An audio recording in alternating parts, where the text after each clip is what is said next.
간호 역사 100년.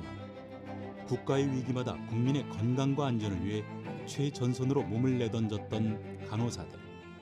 코로나 환자를 보려면은 레벨 D 방호복을 입고 격리방을 들어가는데 그거를 6시간 동안 화장실도 못 가고 밥도 못 먹고 뭐 물도 못 먹고 하고 있으니까.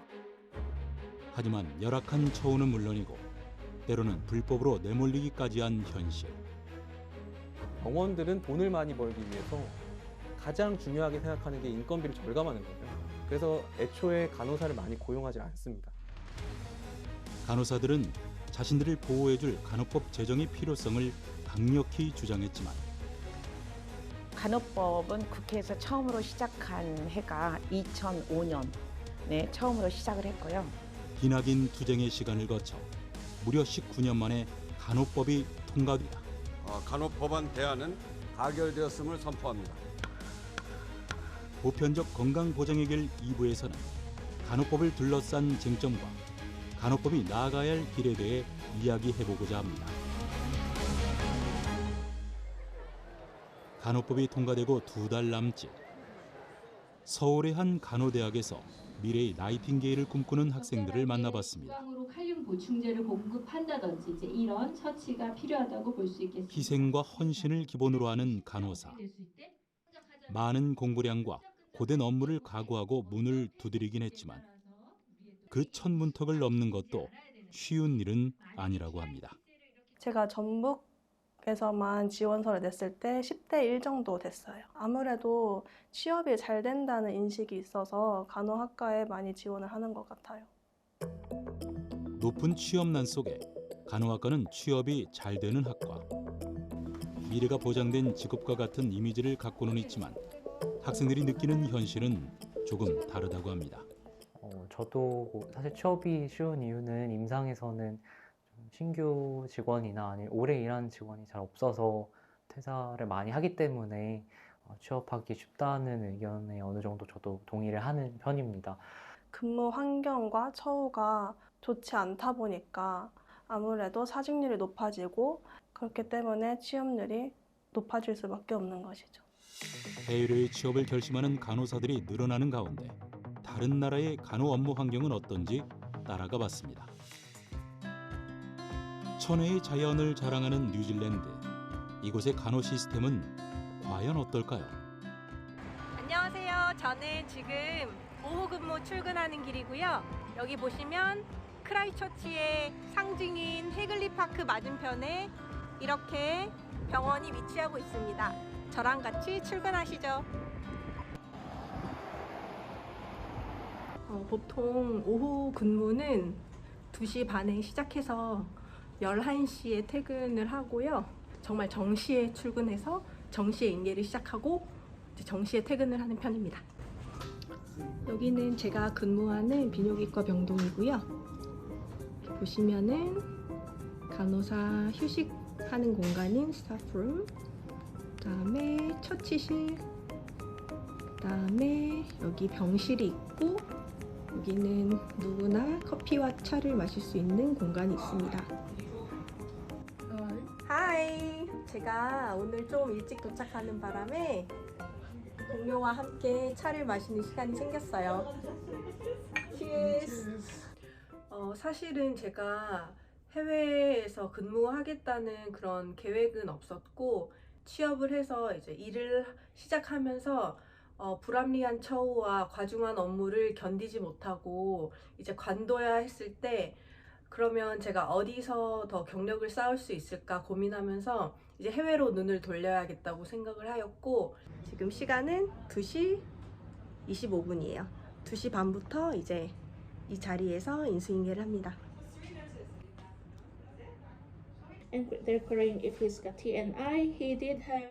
제가 느끼는 가장 큰 차이점은 병동마다 물리치료사, 작업치료사, 사회복지사가 담당 의사와 간호사와 함께 팀을 이루어 환자의 입원부터 퇴원까지 분업을 이루어서 함께 돌보기 때문에 담당 간호사에게 모든 업무가 과도하게 집중되지 않습니다. 그리고 간호사 한 명당 돌보는 환자의 수가 적정하기 때문에 근무 시간 내에 주어진 일들을 다 마칠 수가 있으며 휴게 시간과 식사 시간이 엄격하게 보장되는 편입니다. 차 한 잔. 식사 시간에는 제 짝꿍 간호사에게 제 환자를 인수인계해주고 식당이나 휴게 공간에서 식사를 하게 됩니다. 응급 상황 등으로 부득이하게 식사 시간을 가지지 못한 경우는 제 수당의 2배에 해당하는 금액을 지급받게 됩니다. 간호사의 업무 환경은 단순한 복지의 의미가 아니라 환자의 안전과도 직결되기 때문에 병원에서도 철저히 관리하고 있다고 합니다. 지금은 딱 11시고요. 저는 퇴근하는 길입니다. 탈퇴 예예 바이 안녕히 주무세요. 간호대를 졸업하는 학생도 늘지만 열악한 간호 환경 때문에 해외 취업을 지망하는 간호사들도 증가하는 현실. 간호사들은 간호법의 제정만이 이러한 이탈을 막을 수 있다고 주장하지만 간호법의 제정을 두고 우려의 목소리도 높아 법안의 통과까지는 매우 오랜 시간이 걸렸습니다. 과연 말도 많고 탈도 많았던 간호법을 둘러싼 쟁점은 무엇이었을까요? 그중 가장 뜨거웠던 3가지 쟁점을 짚어봤습니다. 첫 번째 쟁점은 간호사가 의료기관을 단독 개설할 수 있다입니다. 간호법 1조입니다. 모든 국민이 의료기관과 지역사회에서 수준 높은 간호 혜택을 받는다라고 되어 있는데요. 의사협회 등은 이 지역사회라는 문구를 두고 총파업도 불사하겠다며 강경하게 맞서고 있습니다. 첫 번째는 딱 4글자예요. 지역사회라는 것이었어요. 그러니까 지역사회에서 간호사들이 간호에 관한 그런 행위를 할 수 있다라고 하니 이제 의사들은 이것을 그렇게 오인하기 시작한 거죠. 아, 그렇다면 간호사들이 단독 개원을 할 수 있어? 간호사들이 병원을 열 수 있단 말이야? 라는 이제 그런 오해들이 점점점 생겨나기 시작했습니다. 국내는 당연히 못하고요. 개설권이 없어요. 현재 국내 의료법에 의하면 개인의 의료기관 개설 자격은 의사, 치과의사, 한의사, 조산사로 한정되어 있습니다. 국외의 경우에도 그 의사들이 주치의나 이런 관계 속에서 간호사들이 협력 체계를 구축해서 일을 하고 있지 간호사가 병원을 개설했다라는 소리를 저는 들은 바가 없습니다. 통과가 됐던 간호법안을 보시면 조금 더 구체화를 합니다. 이것이 간호사들이 지역사회에서 단독 개원을 하기 위한 그런 법안이 아니라 학교라든지 산업 현장이라든지 아니면 사회복지시설이라든지 이런 곳에서, 이런 지역사회, 이런 곳에서 간호 활동을 할 수 있도록 근거를 만드는 그런 법안이다라고 해서 그런 우려나 오해를 불식시켰고요. 두 번째 쟁점은 간호법 안에 포함된 간호조무사의 자격 상한 논란입니다. 간호법 저지, 전국 간호조무사 대표자 연관투쟁을 시작하겠습니다. 때문에 간호조무사가 간호법을 반대하는 상황도 벌어졌습니다. 간호조무사의 응시 자격을 현행 의료법대로 유지한 것이 문제였습니다. 간호조무사는 지금 의료법에 있는 그대로 가져왔거든요. 간호조무사가 되기 위한 응시 자격으로는 특성화고나 관련 학원을 수료해야 됩니다. 근데 대한민국 현재 어떤 직업도 이렇게 상한을 제한한 건 없거든요. 상한이 아니라고 하지만 제가 볼 때는 상한입니다. 왜냐? 보건의료 관련한 대학이나 대학을 졸업을 해도 관련 학원을 수료를 해야 응시 자격이 부여됩니다. 이거는 저는 위헌이라고 생각되기 때문에 이런 부분들은 해소를 시켜야 되는 부분이라고 생각합니다. 간호조무사 협회의 비판으로는 이것이 카스트 제도 법안이다라는 그런 비판이 있었는데 사실 그것은 오해이고요. 갈등을 계속해서 원활하게 좀 조정을 해가기 위해서 그 간호법안을 보시면은 부칙 조항에 협의체를 꾸려서 관련된 사안을 계속해서 의논을 해나간다라는 그런 조항이 포함되어 있습니다. 세 번째 쟁점은 바로 의료 타 직역 간의 업무 침탈입니다. 불법으로 내몰렸던 진료 지원 간호사의 업무 범위 규정에 대한 사안은 의사단체들의 반감이 매우 극심했습니다. 엄연히 다른 영역의 의료 행위자로서 국민의 건강에 위험이 될 수도 있다는 주장입니다. 그동안의 의료법 체계에서 의사를 중심으로 이루어지던 의료제도에서 혹시 간호사들이 독자적인 법을 가지고 독자적인 영역이 규정이 되게 되면 간호사들이 그 의사의 어떤 관리 감독에 벗어난 독자적인 의료 행위를 하게 되는 것 아니냐. 의료인도 의사, 한의사, 치과의사 등이 있고 또 의료기사 단체들도 있습니다. 이분들은 서로 양해와 협업을 토대로 원만히 진행되어 왔는데 여기에서 간호직역만 독립해서 별도의 법을 만든다는 데 대해서는 반감이 컸습니다. 주된 이유는 각자의 업무 범위가 있는데 이 업무 범위가 침해될 것에 대한 우려도 있었고 직역마다 또 이제 병원마다 간호사마다 생각이 다 너무 달라요. 그래서 이거를 좀 하나로 모으는 과정이 쉽지는 않을 거라고 생각을 하고 있어요. 그래서 어떤 경우에는 의사들이 이제 본인들의 직무가 침해받을 것이다. 본인들의 직무 범위를 간호사들이 수행하게 될 것이다라는 우려가 있는 반면 또 간호계 쪽에서는 너무 많은 범위의 일들이 넘어올까 봐 또 걱정하는 부분들이 있어요. 간호사가 수행 가능한 범주의 일이 분명히 있는데 이것을 넘어서서 이제 업무들이 위임되지 않을까라는 것들에 대한 우려예요. 그렇기 때문에 이건 저희가 충분한 그 사례를 검토를 하고 현장의 의견을 듣고 이해관계자들 간의 소통을 통해서 조율해 나갈 수밖에 없는 과정이라고 생각을 해요. 그리고 추가된 진료 지원 간호사의 업무에 대한 규정은 보건복지부의 철저한 준비 속에서 각 이해관계자들의 소통을 통해 하위 법령을 만들어갈 예정이라고 합니다. 업무에 있어서의 한계와 업무에 있어서의 책임까지도 저희가 법적인 내용을 담아서 진료 지원의 업무를 간호사가 일정 부분 할 수 있도록 마련한 것이 간호법이고 간호사들 중에서 고난이도의 또는 훈련된 그리고 그것에서 자격을 가지고 있는 간호사들만이 그리고 그것도 보건복지부에서 기준을 마련한 병원급에서만 진료 지원 업무를 수행할 수 있도록 하게 되어 있습니다. 그리고 구체적인 업무의 내용은 아마 하위 법령으로 이제 마련될 것으로 기대하고 있습니다. 간호법안 대안은 가결되었음을 선포합니다. 2026년이 되면은 우리 인구의 20% 이상이 고령 인구가 되는 초고령 사회로 진입을 하게 됩니다. 그러면 초고령 사회로 진입을 하다 보면 이런 간호나 아니면 돌봄에 대한 수요가 급격하게 증가를 할 수밖에 없게 되겠죠. 그러니 나의 건강권 그리고 내가 살던 곳에서 돌봄을 받다가 그 지역 사회에서 온전히 내 삶을 끝까지 누리다가 그렇게 생을 마감할 수 있는 그런 권리가 사실 잘 지켜지려면은 우수한 간호 인력이 그 뒷받침을 해줘야 되거든요. 우리 보통 국민들이 환자로서 병원을 갈 때 누가 무슨 일을 하는지는 사실은 관심이 없죠.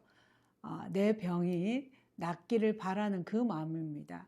그런데 법과 제도는 거기에 맞춰야 되고 거기에서 국민 건강 증진을 위하고 본인들의 만족을 위해서는 가장 제대로 설계를 하는 게 중요합니다. 결국은 이 간호법이 만성질환 중심의 이 환자들의 건강 증진을 위해서 간호 패러다임의 변화 여기에 맞춰서 하는 거기 때문에 국민의 보편적인 건강권을 증진하고 사회적 돌봄의 공적 가치를 기여하는 데 저는 목적을 두고 거기에 맞춰가야 된다고 생각합니다.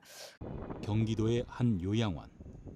아이고 이쁜 얼굴이 이렇게 돼서 어떡한데요? 괜찮아요. 조심하고 살지.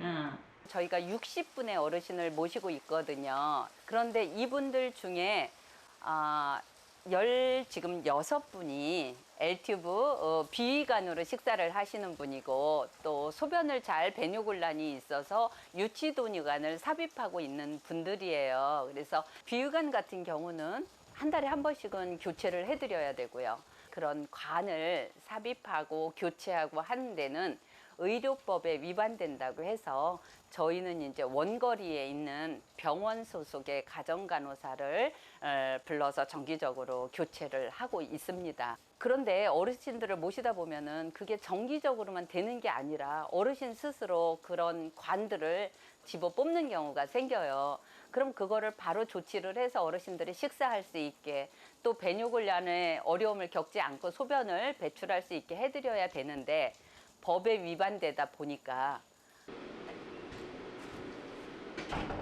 간호법의 제정은 간호사에게 필요한 법일 뿐만 아니라 병원에서 의사를 직접 만날 수 없는 거동이 불편한 고령 환자들에게 더욱 중요한 사안이었다고 합니다. 영양제 투여를 위해서 방문을 갔어요. 그런데 갔더니 환자분 엉덩이에 욕창이 있어요. 그런데 의사 선생님은 영양제 투여만 오더를 주셨어요. 그런 경우에는 이거를 해드리고 나와야 될지 아니면 제가 의사 선생님께 다시 보고를 해서 처방을 받아서 이거 관리를 해드리겠습니다. 해야 될지 이런 현실적인 어려움이 있거든요. 요양이나 간호에 있어서 필요한 서비스가 제공돼야 되는데 매번 의사가 가기는 어렵지 않습니까? 그럴 때는 이제 간호 업무를 맡으신 분이 좀 더 자주 환자를 접촉하고 여러 가지 조치들이나 약을 복용한다든가 이런 것들이 제대로 되고 있는지 이런 거를 이제 살펴주고 그런 부분에 있어서 이제 간호사의 역할이 중요해진다라고 보고 있습니다. 많은 노인들이 실제적으로는 본인이 살고 있는 장소에서 건강한 노후를 그리고 행복한 노후를 염원하고 있습니다. 이런 부분에서 간호사들과 그다음에 간호 인력들이 종합적이고 그다음에 통합적인 서비스를 제공할 수 있는 그러한 시스템이 마련돼야 되지 않을까. 그 부분이 굉장히 시급하다고 보고 있고요. 급성기 질환은 의료기관에서 빠르게 입원하셔서 빠르게 퇴원을 시킬 수밖에 없는 시대가 오고 있거든요. 의료기관, 급성에서 만성, 그 다음에 또 하나는 돌봄 체계. 집에서 편안하게 그 간호를 받으시면서 요양을 하시면서 그리고 임종도 편안하게 하실 수 있는 이 체계가 구축될 수 있을 때 국민의 보편적 건강도 잘 이루어질 수 있다고 봅니다. 간호사의 역량 확대와 이에 대한 법적 보호는 동료 의료진들에게도 환영할 일이라고 합니다. 저는 간호법 통과로 인해서 이들이 제대로 교육받고 인정받고 약간 다른 의미의 동료로서 같이 의료계에 종사할 수 있다는 거에 대해서 굉장히 기쁘게 생각합니다. 지금부터 본게임이 시작된 거고 시행령을 어떻게 만드느냐, 보건복지부령, 대통령령을 어떻게 만드냐, 그리고 그 만든 것에 따라서 굉장히 여러 직능들이 뾰족해질 거거든요. 지금까지 그레이존에 속했던 사람들이 밖으로 튀어나올 거고 그러면 그전에 내가 했던 일들이 현행 법상에서는 불법이 될 수도 있을 거고요. 그래서 지금부터 어떤 포지션을 차지하면서 교육, 보상을 어떻게 받는 구조를 만들어내느냐 그게 중요할 것 같습니다. 모두가 평등하고 안전하게 합리적 의료 서비스를 받는다는 믿음. 그 믿음 앞에 간호법은 이제 첫 발을 내딛었습니다. 최전선에서 환자 상태를 파악한 것은 간호사인데 간호사에게 어떤 이야기를 듣지 않고 그냥 차트를 통해서 환자의 상태를 파악한다거나 그런 식으로 의사와 간호사의 소통이 이루어지지 않는 경우가 많다는 이야기를 들어서 의사와 간호사의 소통이 중요할 것 같고 전인 간호를 할 수 있는 환경이 만들어졌으면 좋겠어요. 지금은 간호사 1인당 환자 수가 너무 많아서 전인 간호를 하는데 사실 어려움이 많거든요. 권한이 생기면 책임과 의무는 반드시 같이 따르는 거거든요. 간호사 스스로가 고도의 교육도 받고 또 받은 교육도 반복해서 연수교육, 보수교육을 받아야 되고 간호기술을 연마를 해서 자기 능력을 키울 필요가 있습니다. 근본적으로는 한국의 민간 의료기관들이 인건비를 절감하려고 간호사를 적게 고용하는 데 있기 때문에 정부가 책임지고 이 부분을 규제하고 통제하고 적정하게 고용하지 않았을 때 처벌하고 이런 법 제도가 필요한 거죠. 지금 간호법이 생겼고 시행령이 완성된다면 앞으로 생각하는 간호사의 이미지는 달라질 것 같고요. 간호사들이 해야 하는 일과 간호사들이 책임져야 되는 일, 그 다음에 교육받아야 되는 일들이 다 괴리가 생길 것 같거든요. 의사로 대표는 되는 의료인들이 그 서포트를 해줘야 될 것 같고요. 그리고 같이 움직여 나가야지 그 다음 목표에 도달할 수 있을 것 같습니다. 오랜 기다림의 끝에 제정을 이룩해낸 간호법. 하지만 모두가 입을 모아 말합니다. 이제 시작이라고. 간호 환경의 개선과 간호사의 처우, 합당한 대우를 위한 조석은 마련되었습니다. 이제 보편적 건강보장을 향한 길목에서 함께 기다려준 국민을 위해 의사, 간호사뿐만 아니라 정부와 병원 모두가 하나가 되어 대한민국 의료 시스템의 새 역사를 써내려가야 할 때입니다.